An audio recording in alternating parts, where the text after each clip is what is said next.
El Ford Taurus, un fantasma en un cementerio de acero humeante, se detuvo. No necesitábamos las luces intermitentes del control de la Guardia Nacional de Oregón para saber que habíamos llegado. El aire mismo era una lápida, denso con los espectros de pino quemado y vinilo derretido. Debajo de todo, un matiz cobrizo y dulce se adhería a la parte posterior de la garganta. Sangre.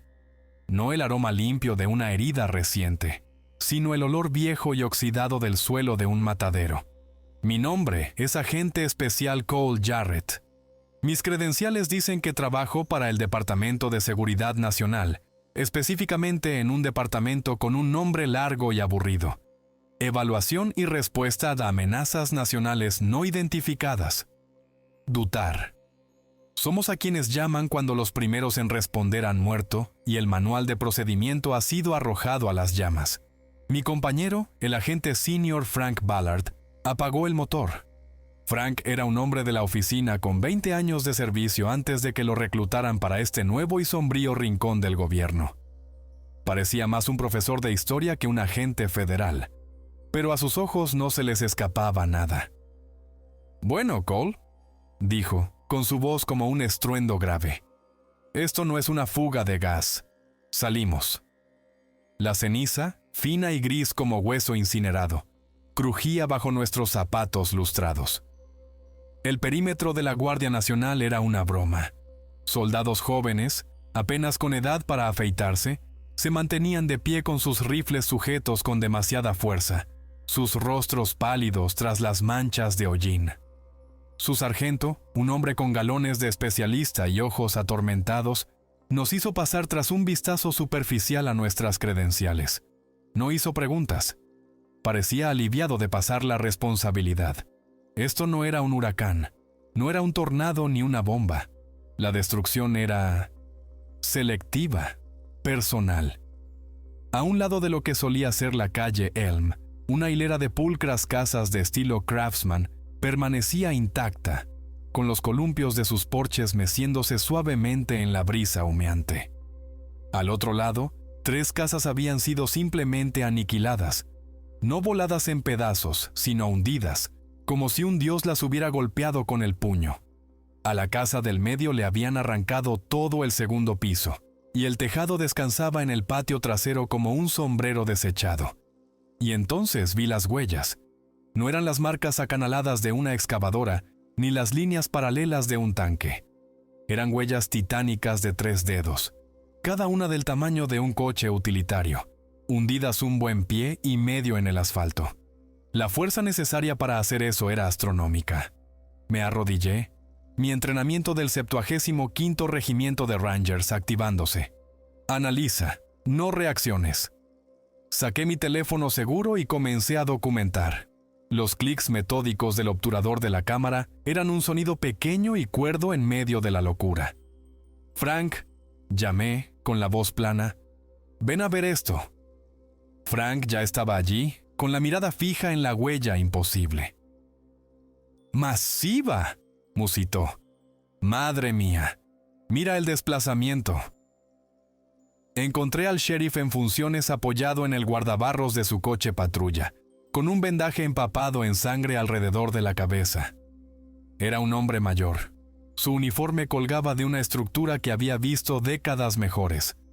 Su placa de identificación decía Miller. Sus ojos estaban vidriosos, enfocados en un punto a 1000 millas de distancia. «Sheriff», comencé suavemente. «Agente Jarrett, DHS, ¿puede decirme qué pasó?» Se estremeció, su mirada recuperando el foco lentamente. «¿DHS?» graznó. «Llegan tarde». Hizo un gesto vago con una mano temblorosa. «Vinieron del bosque, las rocas andantes, gigantes». Soltó una risa seca y traqueteante que se convirtió en tos. Sé cómo suena. Todos pensamos, algún tipo de terremoto. Luego empezaron los gritos. Me agarró del brazo, su agarre sorprendentemente fuerte. Se estaban llevando a la gente, ¿entiende? No matando a todos. Destrozaron las casas, agarraron a la gente y simplemente se fueron con ellos. Mi ayudante, Mike, Intentó detener a uno. Simplemente pisó su coche. A Mike.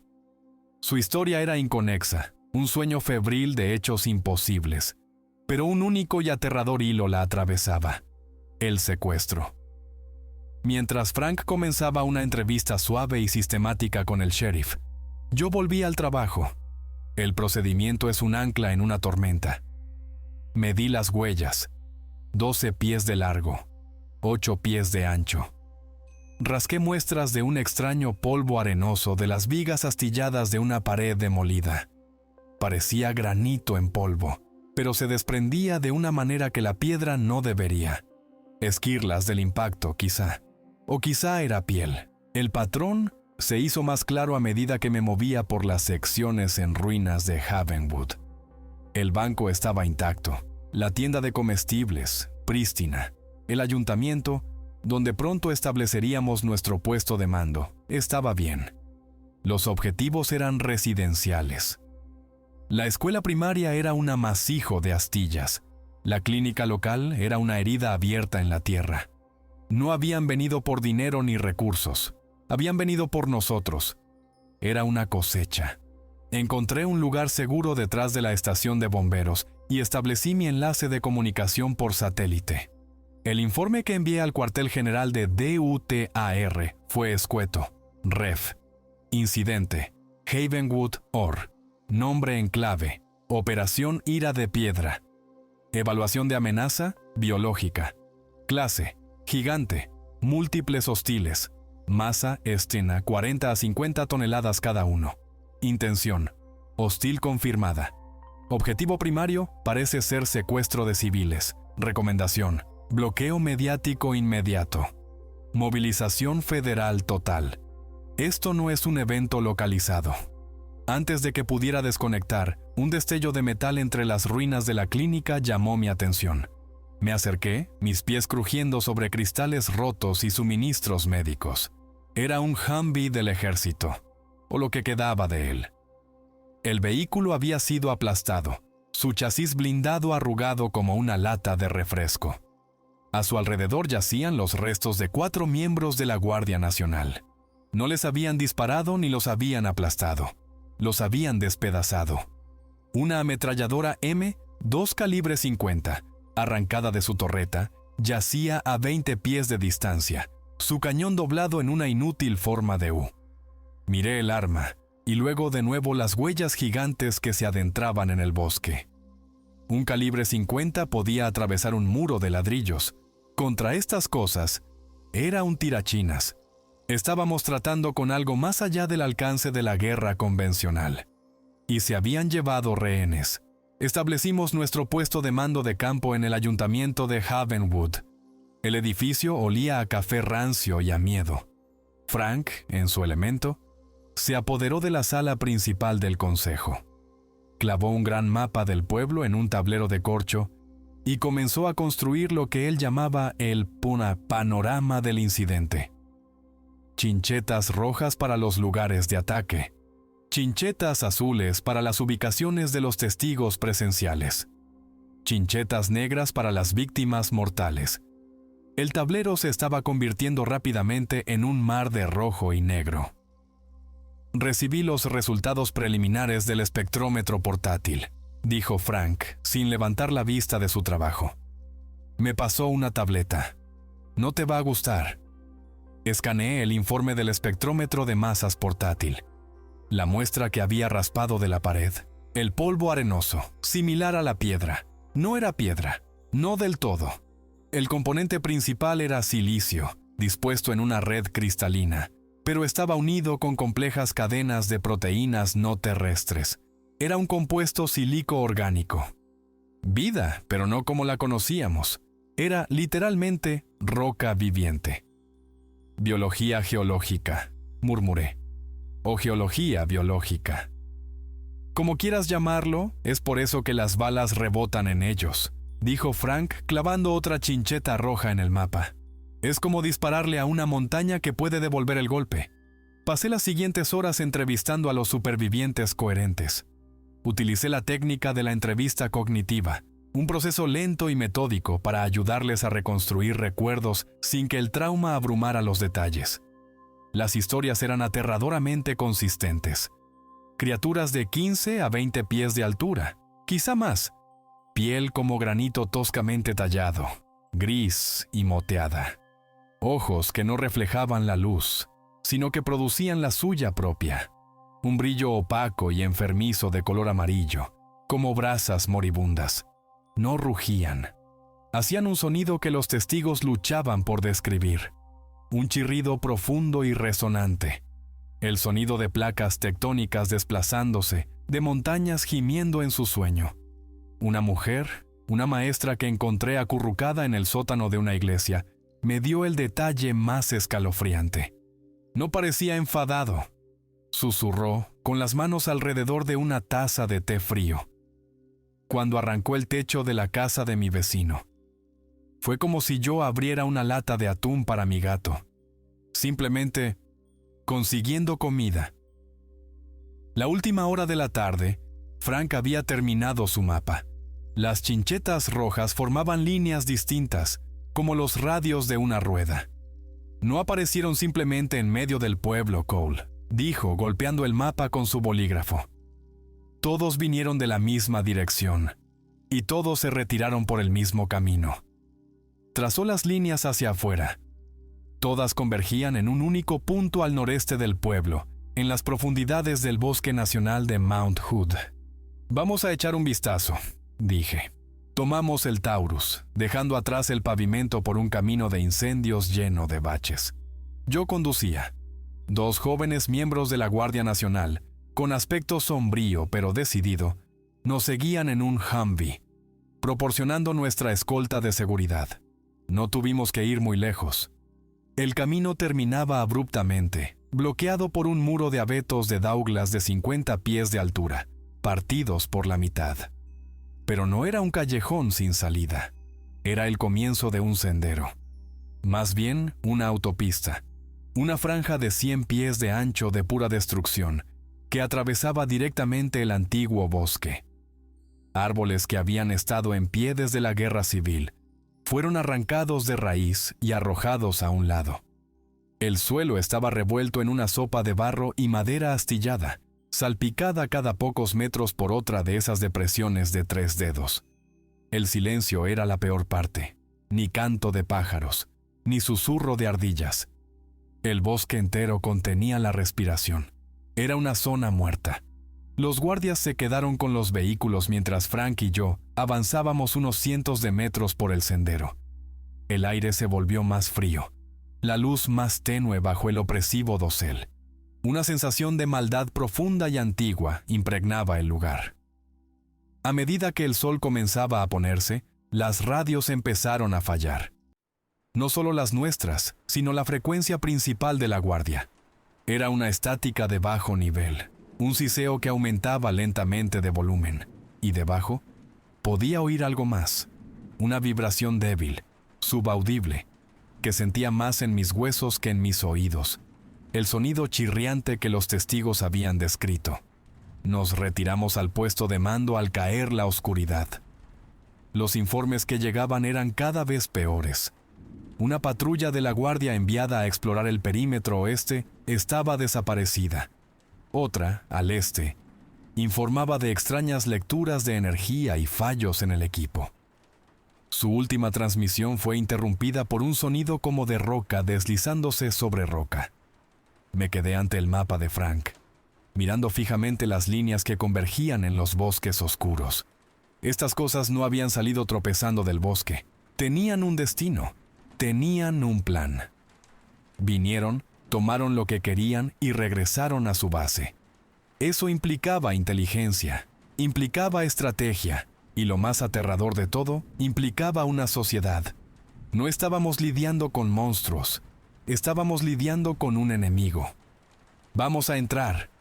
Las palabras quedaron suspendidas en el aire viciado del puesto de mando. Frank levantó la vista de su mapa, con expresión sombría.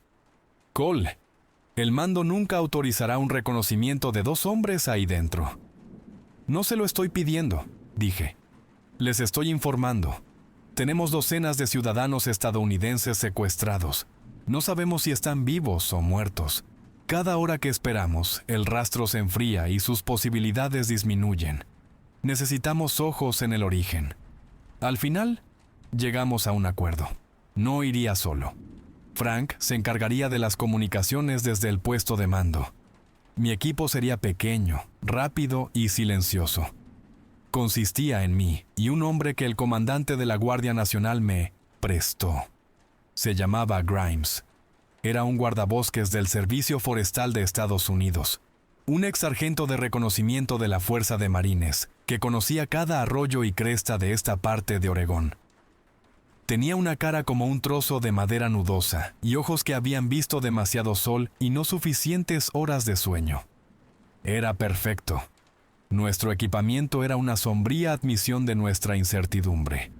Cada uno llevaba una carabina M4, cargada con munición perforante de 5 con 56 milímetros, más para tranquilidad mental que por una expectativa real de efectividad. Nuestras armas de cinto eran Glock 19. Más importante aún, teníamos gafas de visión nocturna avanzadas, un visor térmico, un teléfono satelital de grado militar y kits de supervivencia completos.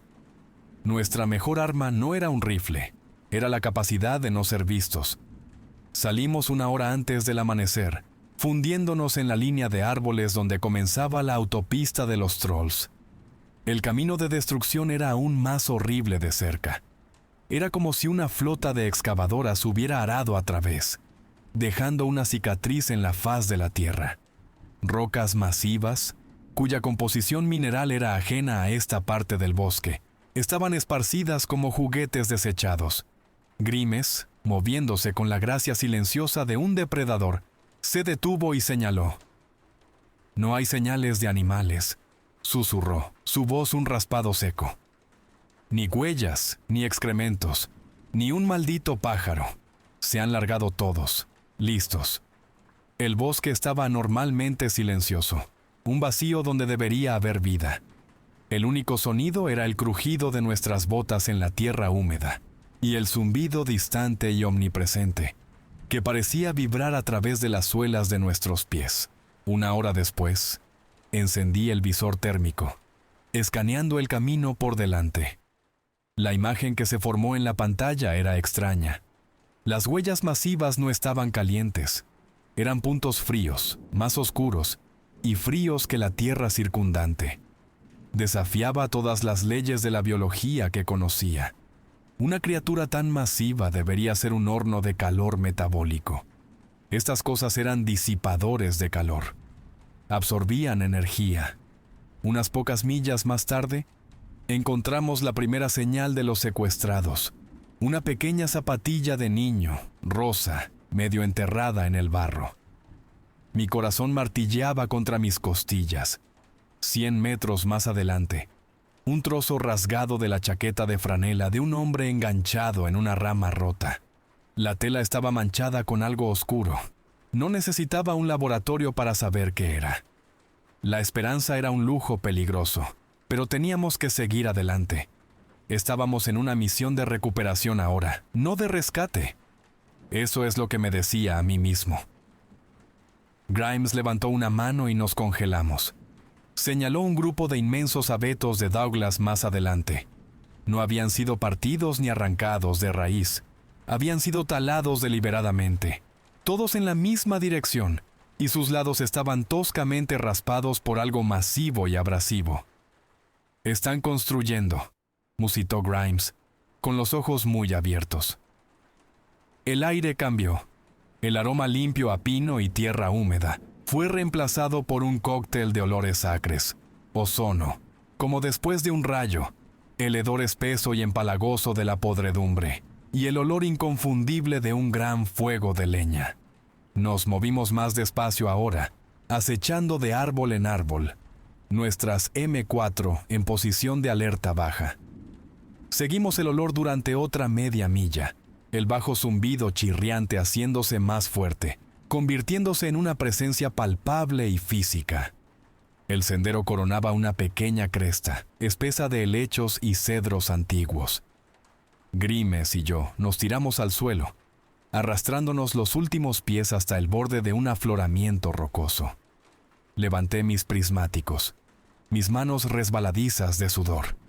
Los enfoqué en la fuente del humo y el ruido de abajo. Se me cortó la respiración. No era una cueva, no era un nido. Abajo, en un valle hundido y anormalmente circular, oculto del cielo por las escarpadas paredes de roca y el denso dosel, había una aldea. Desde nuestra posición en el afloramiento, ocultos por una cortina de helechos, teníamos una vista perfecta y horrible. El suelo del valle, de quizás media milla de ancho, era una escena de una pesadilla prehistórica. Una docena de estructuras masivas y primitivas, construidas con troncos enteros y enormes bloques de piedra toscamente tallados, estaban dispuestas en un círculo aproximado. En el centro, una hoguera lo suficientemente grande como para asar un buey entero, escupía columnas de humo grasiento y negro hacia el cielo. Y entre las estructuras, los habitantes. Conté 11 de ellos. Las rocas andantes de los desvaríos aterrorizados del sheriff. Trolls. No había otra palabra para ellos. Eran inmensos, de 15 a 20 pies de altura, incluso con su postura perpetuamente encorvada. Sus largos y poderosos brazos colgaban casi hasta sus rodillas, y su piel era de un gris marrón moteado, agrietada y fisurada como granito antiguo. Se movían con una deliberación lenta y pesada. Su inmenso peso sacudía el suelo con cada paso. Estaban ocupados. 2 de ellos arrastraban un pino masivo hacia una de las cabañas, sus raíces aún arrastrando tierra. Otro se sentaba junto al fuego, afilando metódicamente una piedra del tamaño del capó de un coche al frotarla contra otra. Era una sociedad, tal como había temido. Primitiva, sí, pero organizada. Podía ver la estructura social incluso desde la distancia. Uno de ellos, más grande que el resto, con un grotesco collar hecho de una sarta de neumáticos de camión colgando de su grueso cuello, parecía estar al mando. Soltaba un rugido bajo y gutural, un sonido como el inicio de una avalancha, y los demás reaccionaban, cambiando de tarea o moviéndose a un área diferente. Un jefe. Entonces mis ojos se dirigieron al otro lado de la aldea, y la sangre en mis venas se convirtió en hielo. Era una jaula colosal, tejida con los troncos de árboles enteros y atada con lo que parecían longitudes oxidadas de cadenas y cables de acero recuperados de Dios sabe dónde. Y dentro había movimiento, gente. Enfoqué los prismáticos, mis nudillos blancos. Había al menos 30, quizá 40, hombres, mujeres, niños, acurrucados juntos en el rincón más alejado, una masa aterrorizada de humanidad. Eran los desaparecidos de Havenwood. Estaban vivos. La aldea no era solo una colección aleatoria de cabañas. Estaba fortificada. Una empalizada tosca pero efectiva de troncos afilados, de 20 pies de alto, rodeaba todo el asentamiento.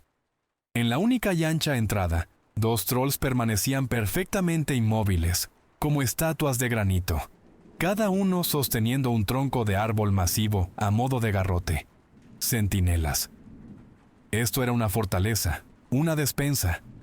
Descolgué mi M4, acoplé la mira telescópica de alta potencia con su cámara integrada y comencé a grabar. Tomé video detallado de los trolls, la disposición de la aldea, las fortificaciones y, lo más importante, la jaula llena de rehenes. Cada segundo de metraje era una clave potencial para sacar a esa gente. Tenía que llevar esto de vuelta. Tenía que mostrar a los generales a qué nos enfrentábamos. Estaba a punto de hacer una señal a Grimes para que nos retiráramos cuando un movimiento cerca de la jaula llamó mi atención. Uno de los trolls, no el jefe, sino otro macho grande, se acercó pesadamente a la jaula. Metió una mano gigantesca de 3 dedos entre los barrotes. Gritos surgieron de los prisioneros, agudos y débiles desde esta distancia. El troll los ignoró. Su mano se cerró alrededor de una de las figuras, un hombre, y lo sacó, tan fácilmente como un niño saca una muñeca de una caja de juguetes. El hombre gritó y luchó, pero fue inútil. El troll lo arrastró a través del complejo hacia la hoguera masiva. Grimes emitió un sonido ahogado a mi lado. Solo podíamos observar, impotentes y asqueados, mientras los otros trolls se reunían. No iban a matarlo rápidamente. Se estaban preparando para una comida. Ya no había más dudas, ni más ambigüedad. No eran solo secuestradores, eran caníbales. Y los prisioneros en esa jaula eran su ganado. Teníamos que salir de allí. ¡Ahora! Me arrastré hacia atrás, mi mente gritando. La imagen del hombre siendo arrastrado al fuego grabada en el interior de mis párpados. Habíamos encontrado a la gente de Havenwood y acabábamos de ver morir a uno de ellos. La llegada del ejército de los Estados Unidos transformó el área alrededor de Havenwood en una erizada base de operaciones avanzada. El duelo silencioso del pueblo fue reemplazado por el estruendo de los tanques M1 Abrams y el traqueteo de los vehículos de combate Bradley. En el cielo, el zumbido constante y amenazante de los helicópteros de ataque Apache que rodeaban el perímetro se convirtió en la nueva banda sonora. La caballería había llegado. La pregunta era, ¿sería suficiente? El Consejo de Guerra se celebró en una tienda de campaña masiva y climatizada que olía a lona y ozono. Los actores clave estaban reunidos alrededor de una mesa plegable, llena de portátiles y mapas satelitales. Estaba yo, el coronel Davis, comandante del recién llegado grupo táctico de batallón, un oficial de caballería de mandíbula dura, que veía cada problema como un clavo para su martillo blindado. Un mayor silencioso de la Fuerza Aérea, responsable de coordinar el apoyo aéreo. Y el capitán Hayes, comandante de un equipo ODA de los Boinas Verdes que había sido traído para la parte especial del problema. Era delgado, concentrado y tenía los ojos inquietantemente tranquilos de un hombre que había visto el infierno y se había aburrido de la decoración. La discusión se encendió casi de inmediato. La solución es simple, caballeros, declaró el coronel Davis, golpeando un dedo romo en una imagen satelital del valle. Tenemos la ubicación del campamento hostil. Encargaré a mi artillería que arrase toda esa cuadrícula. Luego enviaré a los Apaches y los Bradleys para limpiar lo que quede moviéndose. Absolutamente no, coronel, respondí bruscamente, mi voz más afilada de lo que pretendía. Hay más de 30, quizá 40, civiles estadounidenses en una jaula en medio de esa aldea. No puedes simplemente lanzarles explosivos de alto poder. Mi misión, nuestra misión, es evaluar y responder. El objetivo principal es la recuperación de esos rehenes. Agente Jarrett, esas criaturas aniquilaron a un pelotón de la Guardia Nacional armado con calibres 50. Son una amenaza existencial clara y presente, contraatacó Davis con la mandíbula apretada. Algunos sacrificios en la guerra son necesarios por el bien mayor. Una voz metálica interrumpió desde un altavoz sobre la mesa. Era un científico de DARPA, conectado desde Arlington. Coronel, agente, si me permiten, los datos biológicos que el agente Jarrett ha proporcionado son revolucionarios. Una forma de vida basada en silicio. Esto es monumental. Debemos intentar capturar un espécimen vivo. Las implicaciones científicas y estratégicas son...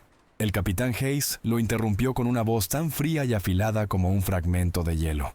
Doctor, con todo el debido respeto, la ciencia es un lujo que no tenemos ahora mismo. Mi lista de prioridades es simple. 1. Rescatar a los rehenes. 2. Neutralizar a los hostiles. 3. Si queda algo que estudiar después de que 1 y 2 se completen, puede tenerlo. En ese orden. Miré a Hayes con un nuevo respeto. Él lo entendía. Esto no era una curiosidad científica ni un campo de batalla convencional. Era un rescate de rehenes en circunstancias imposibles. Davis, para su crédito, era un pragmático. Frunció el ceño, pero escuchó.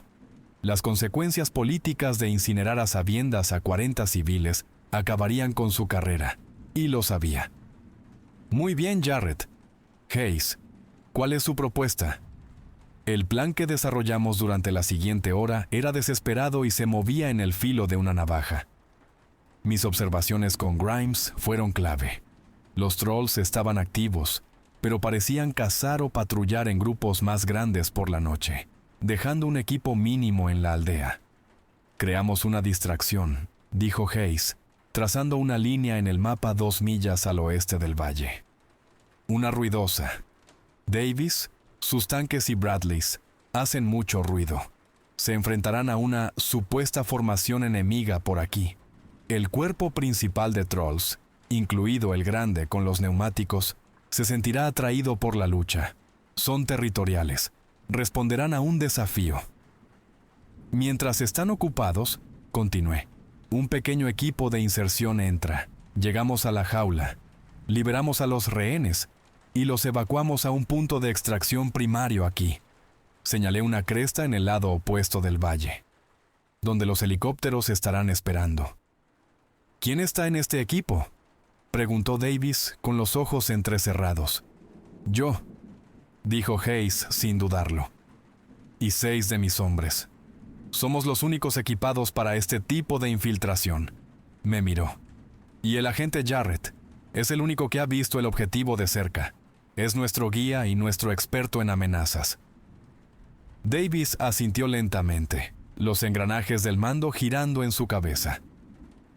Es un plan de alto riesgo y alta recompensa. No me gusta. Pero es el único plan que saca a nuestra gente con vida. Miró alrededor de la mesa. Háganlo realidad. El equipo de asalto se formó. Los 6 boinas verdes de Hayes, yo mismo, y una promesa silenciosa a la gente en esa jaula. Estábamos armados con M4 con supresor, cargados con munición incendiaria perforante de edición especial. Nuestra mejor conjetura contra las pieles rocosas de las criaturas. Se sentía como llevar un cuchillo a un tiroteo, pero era el cuchillo más afilado que teníamos. La noche era tan negra como el interior de un ataúd. Una niebla baja se aferraba al suelo del bosque, amortiguando todo sonido. 2 millas al oeste. Ese silencio fue destrozado. El suelo tembló cuando la columna blindada del coronel Davis abrió fuego.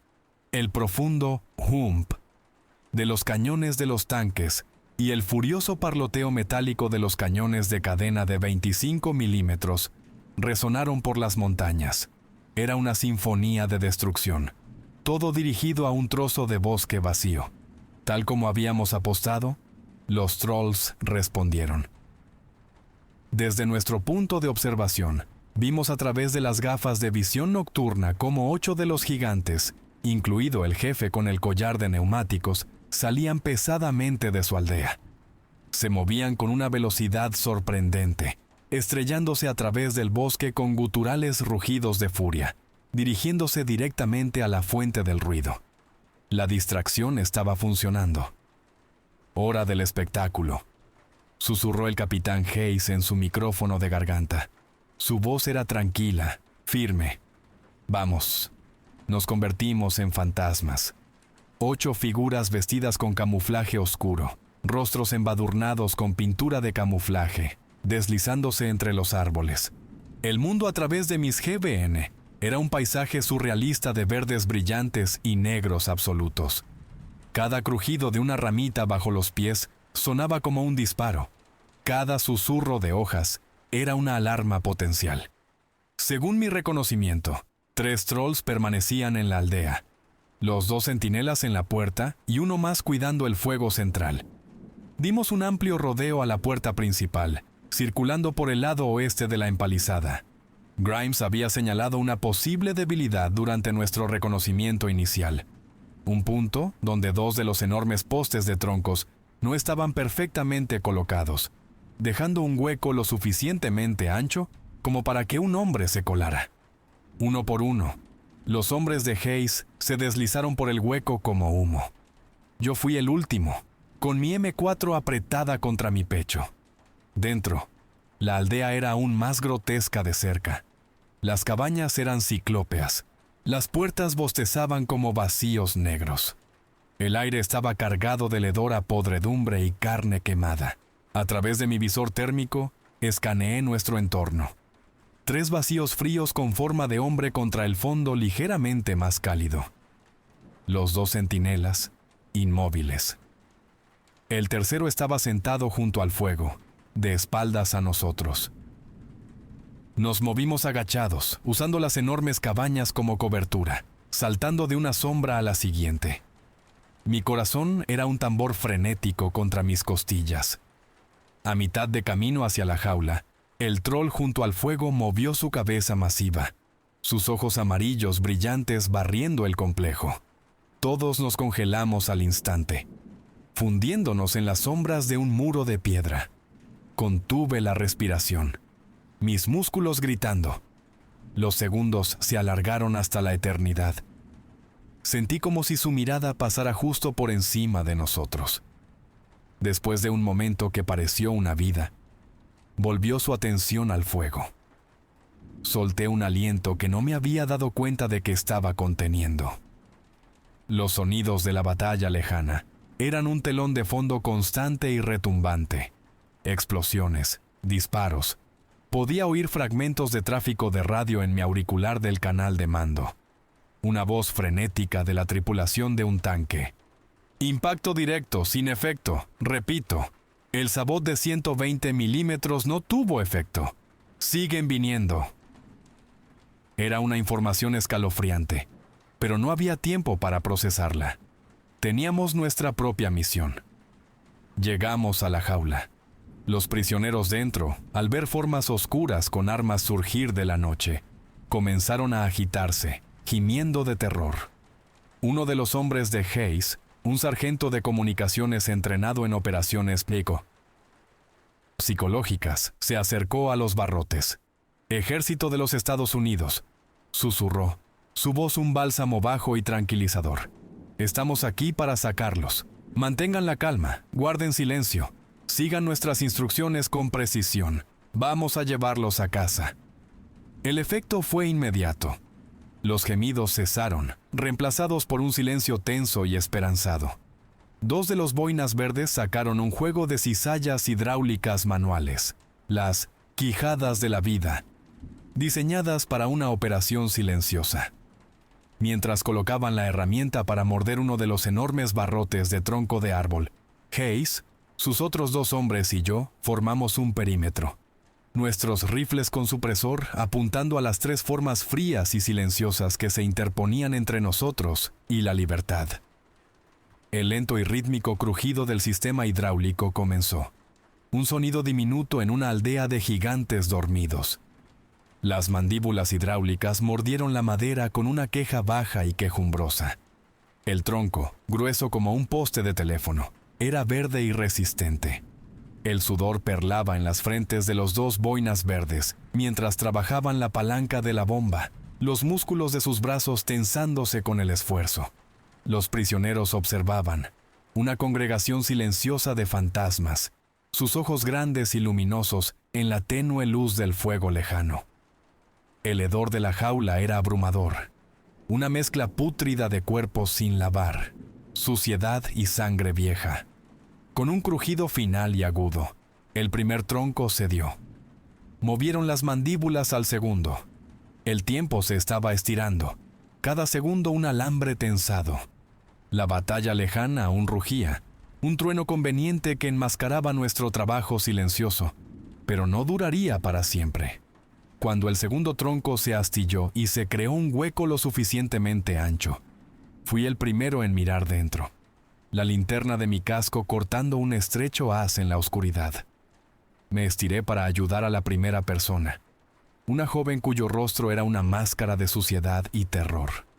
«Está bien», susurré. «Te tenemos». Y entonces mi haz de luz pasó junto a ella, hacia el fondo de la jaula. Mi estómago se contrajo en un nudo de hielo. En el rincón más alejado, apilado a 3 pies de altura, había un montículo de huesos. Huesos humanos, cráneos, fémures, cajas torácicas, todos limpios, muchos de ellos agrietados y astillados. Vi los pequeños y delicados huesos del esqueleto de un niño cerca de la cima del montón. Esto no era solo una despensa, era su vertedero, los restos de sus festines. La realidad completa y horrible de su situación me golpeó con la fuerza de un golpe físico. No solo los mantenían aquí, se los estaban comiendo, uno por uno. «Sáquenlos», siseó Hayes, su voz tensa de furia controlada. Ahora, sus hombres trabajaron con una eficiencia brutal, formando una cadena humana. Un operador se metía en la jaula, sacaba a un superviviente y se lo pasaba al siguiente hombre, que lo guiaba hacia el hueco en la empalizada. «Silencio», susurraban a cada persona. «Síganme, no hagan ni un ruido». Éramos una brigada silenciosa y desesperada de vida humana. Los civiles estaban débiles, desnutridos y en profundo estado de shock, pero el instinto primario de supervivencia los impulsaba hacia adelante. Se movían como sonámbulos, con los ojos fijos en la promesa de escapar. Entonces, sucedió. Una de las últimas mujeres en ser sacada, una mujer de mediana edad con un vestido andrajoso, vio el montón de huesos. Sus ojos se abrieron de par en par. Un sonido escapó de sus labios, no un grito completo, sino un jadeo ahogado y horrorizado que fue lo suficientemente fuerte en el silencio opresivo. Al otro lado del complejo, el troll junto al fuego detuvo sus movimientos lentos y metódicos.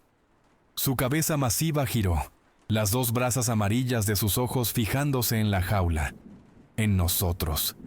Todo se detuvo. Los operadores se congelaron. Los civiles se congelaron. Mi dedo se apretó en el gatillo de mi M4, el punto brillante de mi mira, centrado en el ancho y rocoso pecho de la criatura. Durante un momento aterrador y desgarrador, no pasó nada. «Vamos», respiró Hayes en su micrófono. «Vamos, vamos, vamos». Ya no había tiempo para el sigilo. Los operadores comenzaron a sacar corporalmente a las últimas personas de la jaula, empujándolas, medio llevándolas hacia la empalizada. Empecé a moverme hacia atrás, mi rifle aún apuntando al troll junto al fuego. Estábamos casi fuera. El último civil estaba siendo exprimido a través del hueco. Solo unos segundos más. El troll junto al fuego se levantó y se levantó, desplegándose hasta su altura completa y monstruosa. Una silueta de piedra viviente contra la luz parpadeante del fuego. Abrió una boca que parecía una cueva y soltó un rugido bajo y gutural. No era un sonido de agresión, era una alarma. Instantáneamente, los dos centinelas de la puerta se agitaron, sus enormes formas girando. Sus ojos amarillos, ardiendo con una luz fría y malévola, se fijaron en nuestra posición. Nos habían descubierto. La caza había comenzado. «¡Contacto! ¡Estamos comprometidos!». La voz de Hayes era una cuchilla en el caos repentino. «Fuego a discreción. Fuego de supresión». La noche estalló en una serie de golpes apagados. Las M4 con supresor de los boinas verdes tosieron, escupiendo su munición incendiaria perforante de 5,56 milímetros hacia el troll más cercano, el que se había levantado del fuego. Las trazadoras brillantes convergieron en su pecho y cabeza, un enjambre de avispones furiosos. El efecto fue nulo. Para mi completo horror, las balas no penetraron. Golpearon la piel de la criatura y se hicieron añicos, produciendo chispas blancas y brillantes de magnesio y pequeñas nubes de polvo de granito. El troll retrocedió un solo paso, más por el impacto cinético que por un daño real. Miró los puntos chispeantes en su pecho con lo que parecía una leve molestia.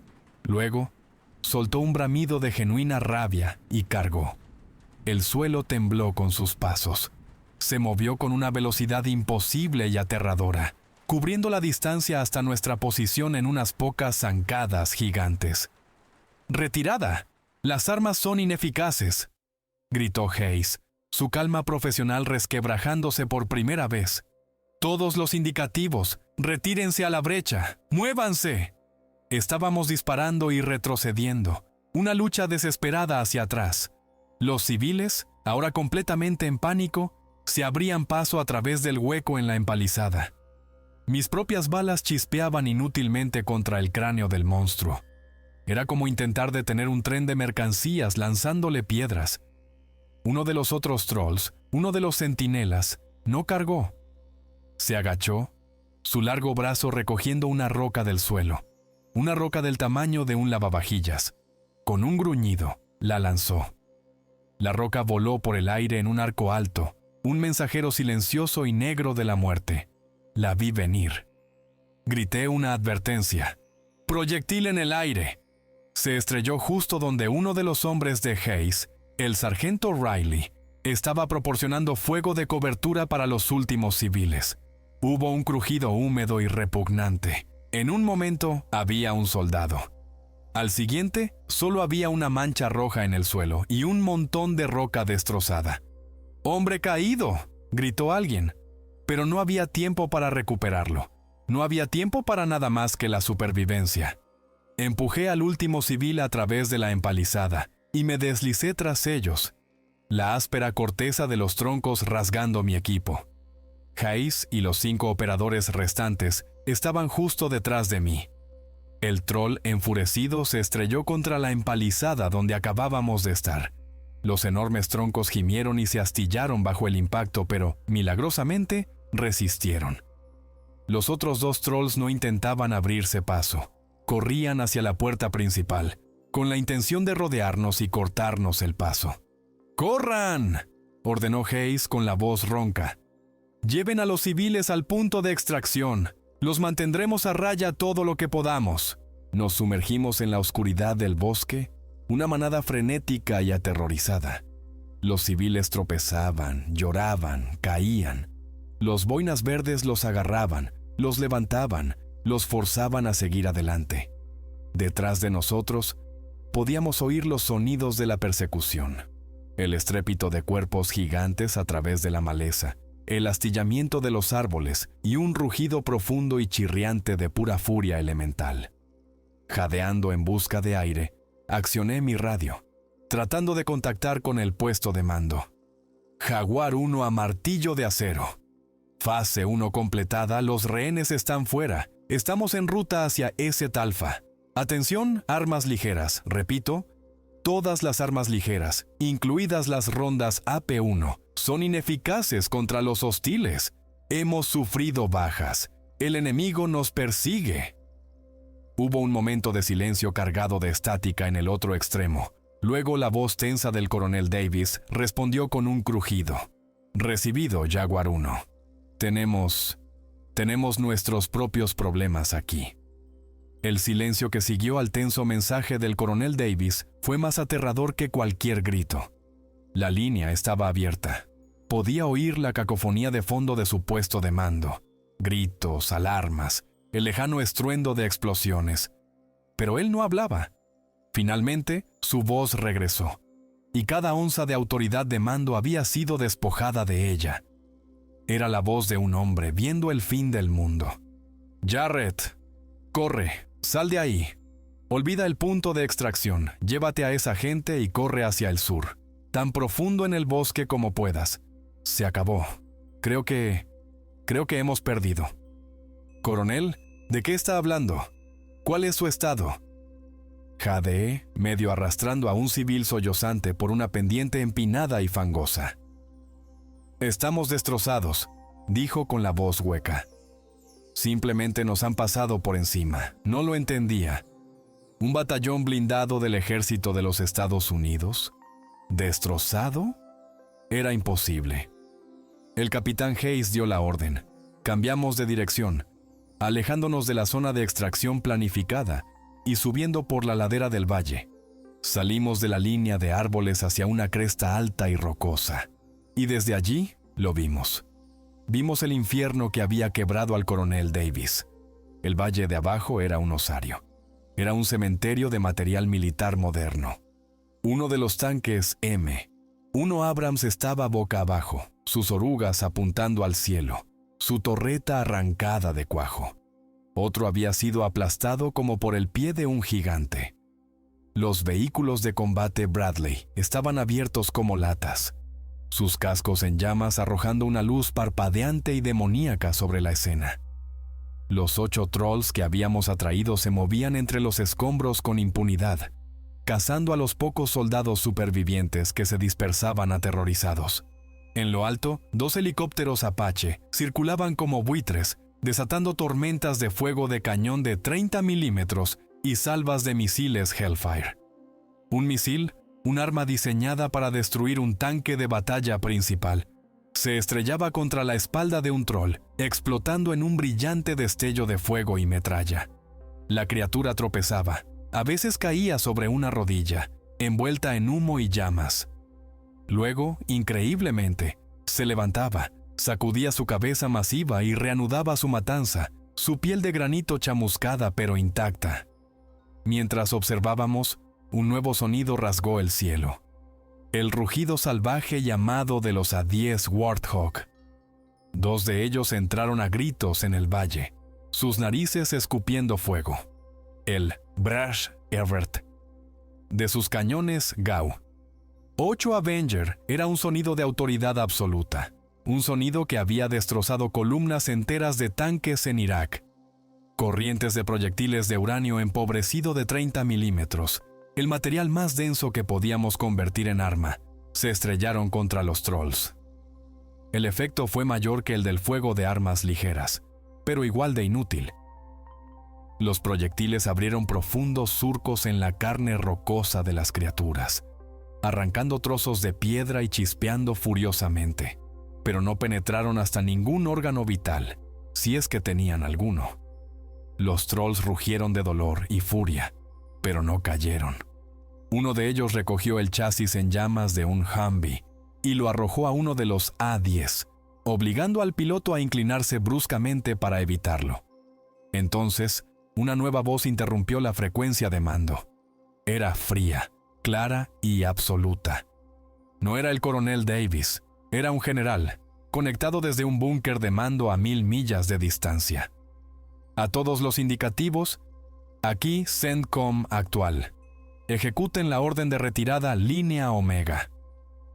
Todas las fuerzas se retiran y repliegan inmediatamente. El espacio aéreo estará despejado en 10 minutos. La autorización Martillo de Dios está confirmada. Repito, Martillo de Dios está en marcha. Que Dios nos ayude a todos. La sangre se me heló. Conocía el protocolo. Había leído los archivos clasificados. Martillo de Dios no era un ataque convencional. Era el último recurso. Significaba que iban a esterilizar toda la zona. Bombardeo de alfombra. Explosivos de combustible aire. Un nivel de destrucción justo por debajo de un arma nuclear, diseñado para borrar a todo ser vivo de la faz de la Tierra en un radio de millas. Ya no intentaban matar a los trolls. Intentaban enterrarlos. ¡Muévanse! La palabra fue arrancada de mis pulmones, un grito crudo y primario. ¡Salgan de la cresta! ¡Todos! ¡Muévanse ahora! Ya no había una retirada organizada. Era una huida en pánico. Los hombres de Hayes, sus rostros máscaras sombrías de incredulidad, arreaban a los civiles aterrorizados, empujándolos, llevándolos, arrastrándolos lejos del Valle de la Matanza, más adentro del bosque, lejos de la inminente tormenta de fuego. Habíamos estado corriendo durante lo que pareció una eternidad, pero probablemente solo fueron 7 u 8 minutos cuando el mundo se acabó. Primero vino la luz. Todo el cielo detrás de nosotros destelló en blanco, un pulso silencioso y brillante que blanqueó el color del mundo y proyectó largas sombras danzantes frente a nosotros. Luego vino el sonido, un profundo y demoledor, crump, crump, crump, que se sintió más que se oyó. El suelo se agitó bajo nuestros pies como si un terremoto hubiera golpeado, arrojándonos al suelo del bosque. La onda de choque golpeó un segundo después, un golpe físico de aire caliente y comprimido que arrasó los árboles, arrancando hojas y ramas de sus amarres y enviándolas volando a nuestro lado. Una serie de colosales y retumbantes truenos siguieron mientras los bombarderos soltaban sus cargas, convirtiendo todo el valle en una única y cohesiva explosión. Yacimos allí, ensordecidos y desorientados, mientras el cielo llovía tierra y ceniza. Después de lo que pareció una eternidad, nos encontraron. 2 helicópteros CH-47 Chinook, volando bajo y rápido, Aterrizaron en un pequeño claro a unas pocas millas al sur de la devastación. Nos metieron a bordo, a los soldados y a los supervivientes. Una colección de personas rotas y traumatizadas. Mientras el Chinook despegaba, miré hacia atrás, el valle donde los trolls habían construido su aldea, donde el ejército de los Estados Unidos había librado su última batalla, había desaparecido. En su lugar había un mar de fuego. Un vasto cráter circular de tierra ennegrecida y humeante ardía bajo el cielo nocturno. Parecía una herida en el propio planeta. En los días que siguieron, un silencio pesado y antinatural cayó sobre Oregón. La historia oficial, servida a unos medios de comunicación hambrientos y confusos, fue un incendio forestal catastrófico complicado por el descarrilamiento de un tren que transportaba productos químicos industriales peligrosos. Una tapadera tan fina como el papel de seda, pero era todo lo que tenían. La respuesta del gobierno fue rápida y absoluta. Se estableció una zona de cuarentena que abarcaba 3 condados enteros. Se la llamó la Zona de Exclusión de Oregón. Miles de tropas, ya no en un papel de combate sino en un papel de contención, comenzaron la construcción de un muro permanente y fortificado.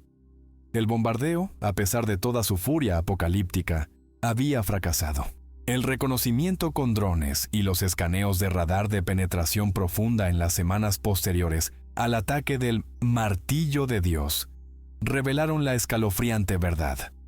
Las explosiones masivas habían colapsado la superficie, pero en las profundidades de la tierra abrasada, en una red de cavernas y túneles naturales, había movimiento. Las firmas de calor seguían allí, puntos fríos en la tierra cálida. Al menos 4, quizás 5 de ellos habían sobrevivido. Se habían enterrado profundamente y habían resistido la tormenta. Pasé una semana en una sala de interrogatorios estéril en un centro clandestino en Nevada, relatando cada detalle a un panel rotativo de generales y científicos de rostro sombrío. El debate que se libraba en el Pentágono y la Casa Blanca era de terror existencial. Algunos abogaban por el uso de armas nucleares tácticas, para abrir la tierra y vaporizar lo que hubiera allí abajo. Los científicos, liderados por el hombre de DARPA, argumentaron vehementemente en contra. Una forma de vida basada en silicio podría ser altamente resistente a la radiación y a los efectos de la explosión. Lo único que podríamos lograr sería crear un páramo radiactivo e inhabitable, con un monstruo aún vivo en su corazón. Se tomó la decisión. Contención, observación, estudio, encontrar una debilidad. Estoy sentado aquí ahora, mirando por una ventana reforzada el sol poniente del desierto. Pienso en los ojos del troll, no llenos de una rabia sin sentido, sino de una inteligencia fría y antigua. Pienso en el montón de huesos en la jaula. ¿De dónde vinieron? ¿Habían estado durmiendo bajo nuestros pies todo este tiempo? ¿Males antiguos de una era olvidada? ¿O eran algo nuevo, algo de otro lugar? No importa, las reglas han cambiado. La operación Ira de Piedra no fue un incidente aislado, fue un anuncio, un aviso a la humanidad de que nuestro contrato de arrendamiento en este planeta había sido revisado y nuestra posición como especie dominante ya no estaba garantizada. Este no fue el final de una batalla. Fue el primer disparo sangriento y aterrador en una guerra por la supervivencia que ni siquiera sabíamos que debíamos librar. Y no ha hecho más que empezar.